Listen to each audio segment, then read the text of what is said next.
Welcome to Reading. Those words might have first been spoken at this location in 1872 upon the arrival of the very first train to the brand new station on the freshly laid tracks in Reading, California, named after a railroad land agent, B.B. Reading. In 1872, that was the beginning. We're actually looking at the birthplace of Reading, because without the railroad being here, the growth was not guaranteed. As the railroad stayed 11 years, this became the railhead for 11 years, so that really got the economy off to a good start as a shipping area. This is not the first railroad depot down here. The other was across the tracks on the east side. They built this one. It was Southern Pacific was in control at that time.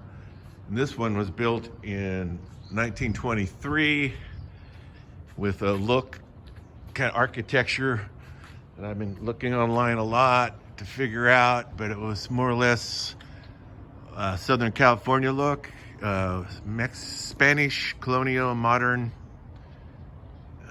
relaxed Southern California. The palm trees, that was all marketing. These are new ones, but the old ones were planted down here for that too, because so much of the railroad passenger business was huge for travel. It was before predated cars for many years. Just coming around to the front of it. I believe it originally had the terracotta tile as well too on the roof for the look. I wanted to peek into the lobby, which is no longer used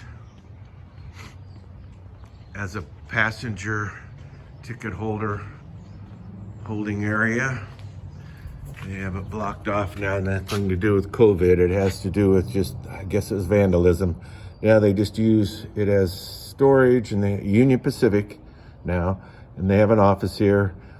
And I wanted to peek in here though, because there's some of the still architectural details are still here, and that's one of them. The frosted glass door there in the front, in the middle, it says Bell Systems. It was like an original phone booth, a little phone closet. You don't see many phone booths or anything like that anymore. Kids, you know what a phone booth is? So everybody has their own, which is great.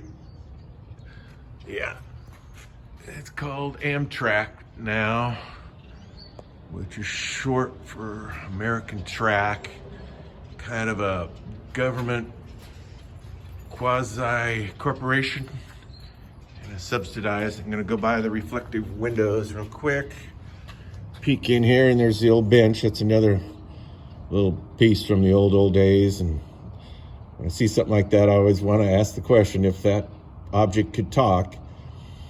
It's been there a long time, and a lot of stories. Those railroad depots, not like there used to be, kind of a bygone era, but it just evokes a lot of images and memories of train stations, and you kind of want to think of a Simon & Garfunkel song, something along those lines. But there's just a lot of history here. This is the birthplace of Reading. This is where the first train stopped. And without this, the Reading wouldn't have started to grow. But before P.B. Reading and before Reading, the bus train stop and train depot, it was a civilization for many thousands of years by our local group, the Wintu Indian tribe. Indigenous to here for thousands of years, with a history we know not enough about. I'd like to know more. But when they were building the old courthouse, behind the new one there, the old courthouse, but it's the one that's being used now, there were signs, archaeological signs of an Indian village there, and with artifacts and whatnot, and there was a spring there, and that was why it was based. It was on a little knoll there, and the builders had trouble controlling that spring so they could keep on doing their building. So I wanted to make that known, land acknowledgement.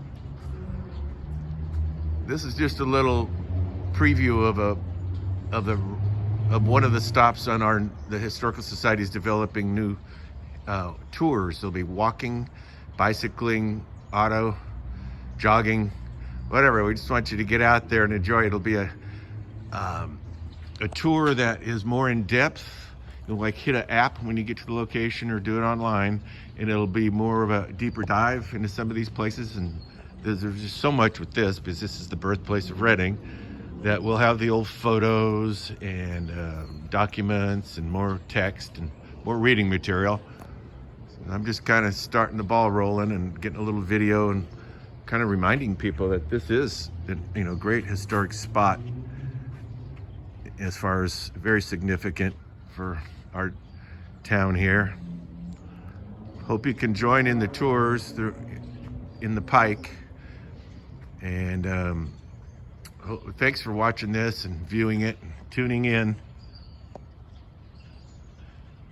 Hope everyone is safe and sound, and better days are ahead. So see you on the tour. Thank you.